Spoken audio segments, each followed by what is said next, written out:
Terry Robinson, Executive Editor at SC Media, and we're here at the RSA show in San Francisco with John Babinnik. He is the Manager of Threat Systems at Fidelis Cybersecurity.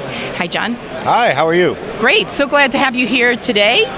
Oh, glad to be here. So what are you seeing in the show? How's it feel to you? I don't know, it's like the cybersecurity farmers market, right? Everybody's here dealing in the various products and trying to get ahead. But I don't. For my part, it's all of the people I normally work with but never see. We're all here, so we at least to get together and knock out a couple things in 15 minutes that would take us 6 months to do otherwise. So.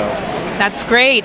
So let's talk a little bit. And you all last year played a role in the DNC hack and tracking down kind of what happened there. Could you tell us a little bit about that?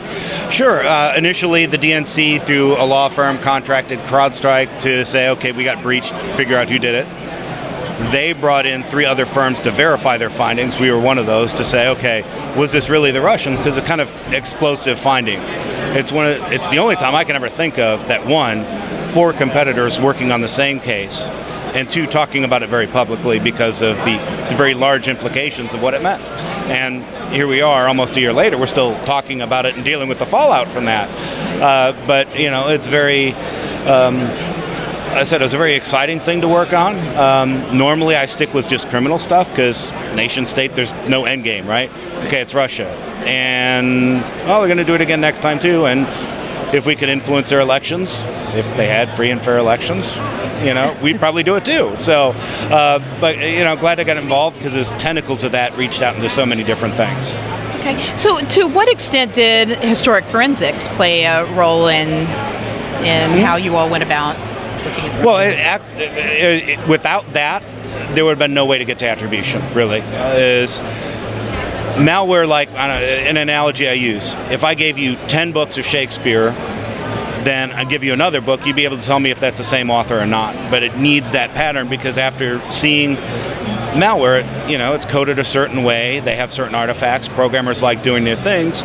Seeing how that is deployed in the wild over 2 years, you get to know something about the author versus point of time, okay, I know I got attacked. I can't really tell you anything about motivations or desires or capabilities. I got malware and maybe I've got a domain or an IP I can block.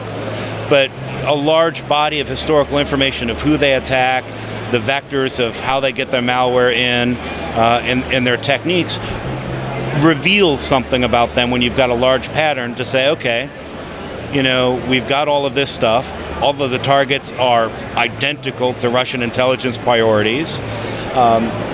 It's hard to not have fingerprints on attacks every single time you do it. You may think the VPN is up and all of a sudden it's not, or you registered a domain and used a credit card you shouldn't have. So there are lots of ways to attribute things, but you have to have a large historical body of information to work with. Okay. I think it's interesting because I often say that I feel like because a lot of people don't understand, what you guys do and sort of digital DNA and that kind of thing. I feel like we're at a place right now where the OJ jury was, 20 years ago with the physical evidence and the forensics and DNA. They just couldn't wrap their heads around what was, going on and how people actually tracked down, a criminal or threat or proved a case. Well, yeah, and I think this is one very public case study that we have in the public. Normally, it's just, there's computer guys, I don't know what they're talking about, ignore them. Everybody paid attention to this. And, just sitting here thinking about it is kind of the analogy. People watch CSI. They know what a criminal profiler is. Same concept, right? But, we need to develop language to communicate that to the public. And we were learning that on the fly, too, because highly politically charged environment with all the difficulty of telling the truth when you've got political campaigns who have agendas. Right. Exactly. So a little frustration there, maybe? It is what it is, right? And I ran for office once and served an elected office, so I guess I'm part of the problem. So, but I view it as just this. It's the way of things. I can't fix human nature. Well, my concern there too is that maybe if there's some resistance, maybe for the wrong reasons or whatever, is that cyber won't be taken as seriously as physical attacks. we'll be flying blind. Well, no, I think that's true, right? People can get their mind around, like, the 9/11 attacks, right? A lot of people dead in a very large tragedy. We haven't had that kind of event with cybersecurity. I mean, we talk about the power grid getting knocked out for a while. It's happened in other places. It's not happened here for a cybersecurity issue anyway. Or, you know, somebody may have misused a bulldozer. That happens.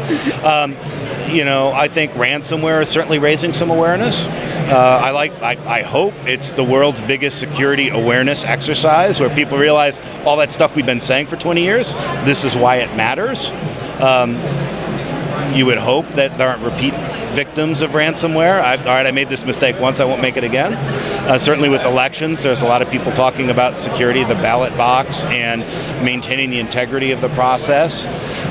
But certainly, right, the way some things have been talked about, you know, there are some credibility concerns in terms of people might not take things as seriously because the biggest public viewpoint of a criminal or a cybersecurity investigation was this election-related stuff. And most people viewed that within the prism of their political leanings. I've got mine, but here's what the data says, and here we go. But people were using those political leanings to make a political statement about it, and that's a difficulty of being involved in a highly politicized matter. So what would you like to see going forward? How can we... Well, I certainly see, you know, some positive, some negative with the new administration in cybersecurity. I mean, everybody's talking about it, and this gave our political leaders religion, you know, about it. It's like the Russians can download 5 years of my email and give it to Julian Assange, and I've got to deal with it on CNN. They now care about the issue, right? Which helps. I think the cybersecurity executive order, you know, it's gone through iterations and drafts. They keep adding things to it. I think that's a good thing because to me it shows a desire to get it right. And really creating the accountability in federal government and starting to integrate, you know, hey, we need to do things about Internet of Things and going to these manufacturers. Hey, by the way, you really can't make devices that have the same 6-digit username and password and an open telnet server that listens on the internet. There's no reason for that. Stop. And if it's stop in forms of product liability or whatever, because I can't do anything about that problem. There's no console. I can't install antivirus on a DVR. You plug it in and you put in CD or DVDs, right? Manufacturers are the only ones with the role to play, so enforcing that on them, I think, is also a good development. Thank you so much, John, for being with us today or hosting us in your booth. I really appreciate your time. No, thanks for coming by. Okay, great. Once again, I'm Terry Robinson, Executive Editor at SC Media, coming to you from the RSA show. Stay tuned for more.